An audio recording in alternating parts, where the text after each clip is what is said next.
மதுரை வரையிலும் ஒரு வாழ்க்கை. மதுரைக்கு பிறகு பாட்ஷா மாதிரி ஒரு ஃபர்ஸ்ட் பார்ட் 1, செகண்ட் பார்ட் 1. ராத்திரி 2 மணிக்கு ஜீவா எண்ணெயை வச்சு குளிரில் ரத்த கலரியாக படம் எடுத்துக்கிட்டு இருக்காரு. அப்போ சொன்னார், நான் பருத்திவீரன் திரைப்படம் பண்ணுறேன். நான் அப்போ கொஞ்சம் முடியெல்லாம் நீளமாக வளர்த்திருந்தேன். அதை பார்த்துட்டு இந்த ஒரு கேரக்டருக்கு நீங்கள் பண்ணுறீங்களான்னு என்ன கேட்டார். எனக்கு ஒரு நடிகனாக அவரை ரொம்ப பிடித்த படம் வந்து யோகின்னு சொல்லுவேன். யோகியில் பார்த்தீங்கன்னா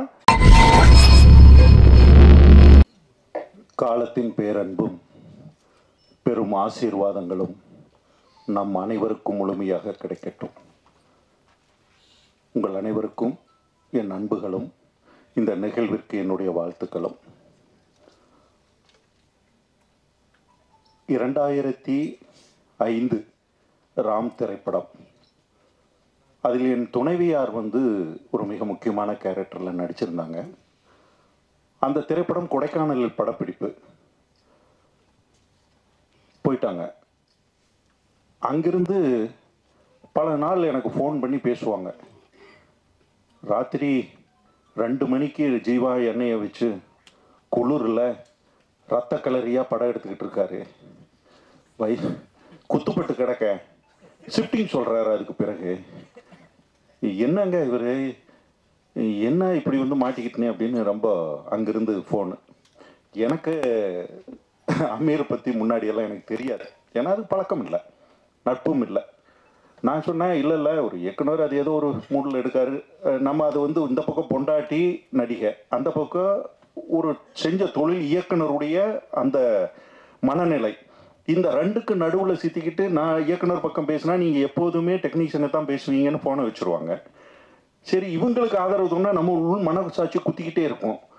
என்னடா இது இப்படி ஒரு இவங்களை வந்து நம்ம பொய்யா சொல்ல வேண்டியது, சமாதானப்படுத்த வேண்டியதே இருக்கேன்னு.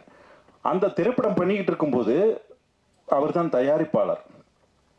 சசி வந்து அதில் உதவியாளராகவும் அசோசியேட்டாகவும் இருந்தவர். சசிக்கு வேலை அசோசியேட் ப்ளஸ் அங்கிருந்து கீழே வந்து மதுரையில் பணம் பரட்டிக்கிட்டு போய் மேலே ஷூட்டிங். ஒரு நாள் திடீர்னு ஷூட் இல்லை அப்படின்னா கொடைக்கானலில் பணமும் இல்லாமல் என்ன பண்ணுவாங்கன்னா ஷூட்டிங் கேன்சல் பண்ணிவிட்டு அங்கே இருப்பாங்க. பதட்டமே இல்லாமல் ஷூட்டிங் போயிட்டு சொல்லுவாங்க என் துணையார் அங்கேருந்து, என்னங்க கொஞ்சம் கூட இவ்வளவு செலவு நடக்கு, இவ்வளவு இருக்குது, ஆனால் வந்து ஷூட்டிங் கேன்சல் பண்ணிவிட்டு அவங்க பாட்டுக்கு ரெஸ்ட் எடுத்துக்கிட்டு இருக்காங்க பதட்டமே இல்லாமல் அப்படின்னெல்லாம் பதறுவாங்க. இப்படித்தான் எனக்கு அமீர் அவர்களை பற்றி தெரியும். அந்த திரைப்படம் வந்தபோது ஒரு படைப்பாளியாகவும் என்னால் அமீர் அவர்களை உணர முடிந்தது.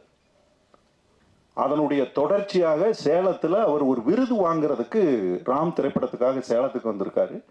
நானும் அந்த கலையிரவில் ஒரு ஸ்பீச் கொடுக்கறதுக்காக அங்கே போயிருக்கேன். 2 பேரும் அங்கே தங்கும்போது சமுத்திரக்கனி அமீர் அவர்கள் அங்கே வந்திருந்தாங்க. அங்கே தான் எங்களுடைய சந்திப்பு நடந்தது. அப்போ சொன்னார், நான் பருத்திவீரன் திரைப்படம் பண்ணுறேன். நான் அப்போ கொஞ்சம் முடியெல்லாம் நீளமாக வளர்த்திருந்தேன். அதை பார்த்துட்டு இந்த ஒரு கேரக்டருக்கு நீங்கள் பண்ணுறீங்களான்னு என்ன கேட்டார். எனக்கு படீர்னு ஞாபகம் வந்தது என் துணைவியாருடைய சம்பவங்கள். ஆகா, ஏற்கனவே குடும்பத்தையே வச்சு செய்கிறதுன்னு முடிவு பண்ணிட்டார் போல் இருக்கு அப்படின்னு நினச்சிக்கிட்டு இருந்தேன். அதுக்கு பிறகு அந்த திரைப்படத்தில் நான் உள்ளே போய் பங்களிப்பு செஞ்சேன். அந்த பங்களிப்பு எனக்குள்ள ஒரு அவருக்கும் எனக்கும் ஒரு நட்பாக மாறியது. நடிகன் இயக்குனர் என்பதை தாண்டி ஒரு நட்பாக மாறியது. அந்த திரைப்படத்திலும் பல பிரச்சனைகள். ஃபர்ஸ்ட் ஷெட்யூல் போயிட்டு வந்தோம். அப்புறம் ஒரு சைப்ரஸ் ராம் திரைப்படத்துக்கு சைப்ரஸ் கார்த்தி அவரும் போய் விருதெல்லாம் கலந்துட்டு வந்தாங்க. பார்த்தா செகண்ட் ஷெட்யூல் நகர்ற மாதிரியே தெரியல. முடியெல்லாம் வளர்ந்து சாமியார் லெவலுக்கு பெருசாக போயிடுச்சு எங்களுக்கு.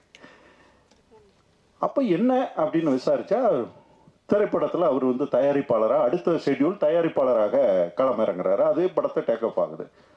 போனால் மறுபடியும் அதே தான், 4 நாள் ஷூட், 1 நாள் ரெஸ்ட் இருக்கும். வஞ்சகமே இல்லாமல் திரைப்படத்தை எடுத்துக்கிட்டு இருக்கிற ஒரு இயக்குனர். கஷ்டங்கள் இருக்குது, போராட்டங்கள் இருக்குது. ஆனால் அவருடைய பாதையை விட்டு விலகினதான் எனக்கு தெரியல. அந்த திரைப்படம் சார்ந்த காலகட்டத்தில் ஒரு நடிகனை கடந்து நானும் அவரும் ஒரு நட்பு ரீதியாக உரிமையோடு பேசிக்கொள்ளக்கூடிய ஒரு நபராக நானும் அவரும் எப்போதுமே இருந்திருக்கோம். நான் உரிமையோடு பேசுவேன், அந்த உரிமையை அவர் நட்பாக எடுத்துக்கொள்வார். இதுதான் எங்களுக்குள்ளே இருந்தது. அதில் நல்லது கெட்டது, தனிப்பட்ட வாழ்க்கை, சமூக வாழ்க்கை எல்லாமே கலந்திருக்கும் அந்த விவாதத்துக்குள்ள. அதனுடைய பருத்திவீரனுடைய வெற்றி, அந்த வெற்றியில் ஏற்பட்ட பிரச்சனைகள், அதுக்குள்ளே இருந்து அவர் யோகி திரைப்படம் பண்ணும்போது அவர் நடிகனாக உள்ள நுழையினார். எனக்கு ஒரு நடிகனாக அவரை ரொம்ப பிடித்த படம் வந்து யோகின்னு சொல்லுவேன். யோகியில் பார்த்தீங்கன்னா எல்லா டைமென்ஷனும் இருக்கும். ஒரு ஒரு ஒரு கதாபாத்திரத்துக்கு ஒரு நடிகன் தன்னை தானே செதுக்கிக்கிட்டு இந்த மீடியாவுக்குள்ளே வரும்போது அவர் வந்து முழுமையாக அந்த திரைப்படத்தில் வேலை செஞ்சார். அதுவும் அப்படி தான், சின்ன படமாக எடுப்போம்னு ஆரம்பித்து அதுவும் அதே போல தான் வழக்கம் போல் அது ஒரு மிகப்பெரிய படமாகத்தான் அது வந்து சேர்ந்தது. இப்படி தொடர்ச்சியாக அவரோடு நான் பார்த்த வரையிலும் அவருடைய வாழ்க்கையை நான் வந்து தனிப்பட்ட முறையில் நான் பேசும்போது எல்லாரும் திரைப்படத்துக்கு வந்து கெட்டு போவாங்க. ஊரில் நல்ல பையனா அப்பா அம்மா வளர்த்தின பையனாக இருப்பாங்க. திரைப்படத்துக்கு வரும்போது ஒரு பழக்க வழக்கங்கள் அல்லது திரைத்துறை சார்ந்த சுதந்திரம் எல்லாம் சேர்ந்து அவங்களே கொஞ்சம் அந்த அப்பா அம்மா வளர்த்தின பையன்லேருந்து கொஞ்சம் மாறுபடுத்தி பயணிக்க வைக்கும். ஆனால் இவரை பொறுத்தவரையில் உள்டா, சென்னைக்கு வர்றதுக்கு முன்னாடி வரையில் எல்லா தப்பும் பண்ணணும் ஒரு பொறுக்கி அவர். அப்படித்தான் மதுரை வாழ்க்கை இருந்திருக்கு. ஆனால் சென்னை திரைத்துறைக்குள்ள வரும்போது மிக சிறந்த ஆன்மீகவாதியும் தனி மனித ஒழுக்கத்தோடும் இருக்கிற ஒரு பார்வைக்காக வந்துடுறார். ரொம்ப ஆச்சரியம்.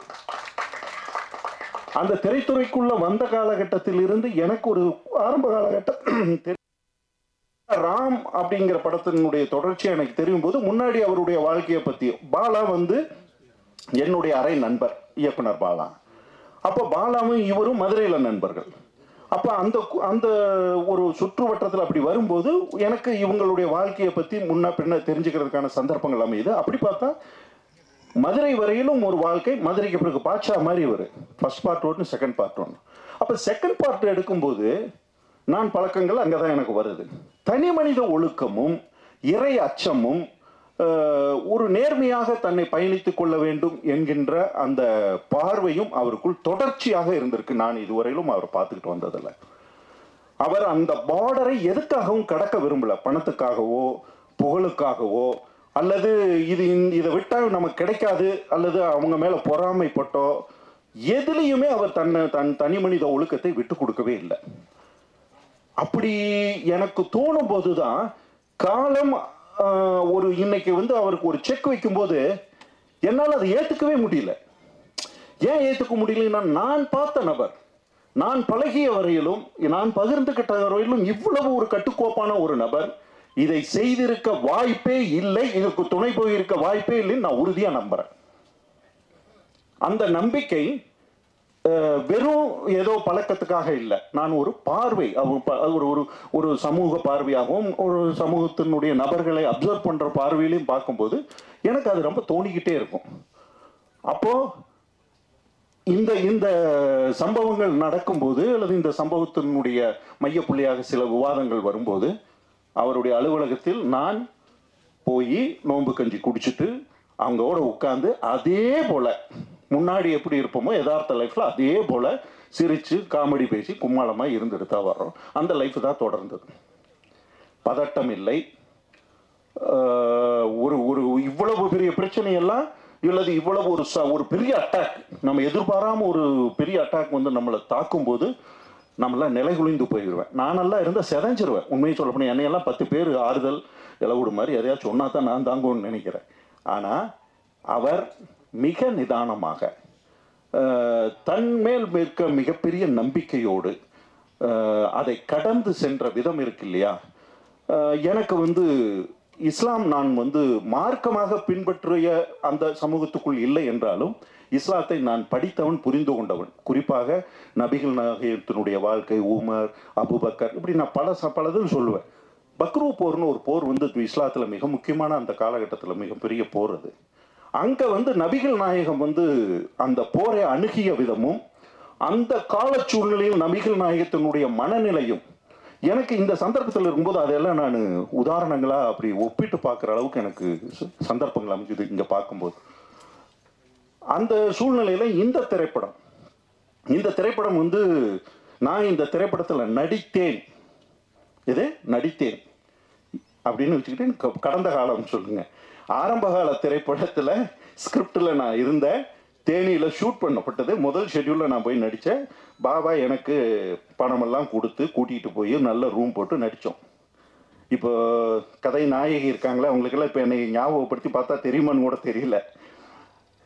அந்த சூழ்நிலையில் ஃபர்ஸ்ட் ஷெட்யூல் வந்து ஒரு கதையே வந்து ரொம்ப ஒரு கிராமத்துக்குள்ள நடக்கிற ஒரு அரசியலை மட்டும் மையப்படுத்தி ஒரு ஸ்கிரிப்ட் இருந்தது. சுவாரஸ்யமாக, ஹியூமராக எல்லாம் அப்படியெல்லாம் மிக்ஸ் பண்ணி தான் அந்த கதைக்களம் இருந்தது.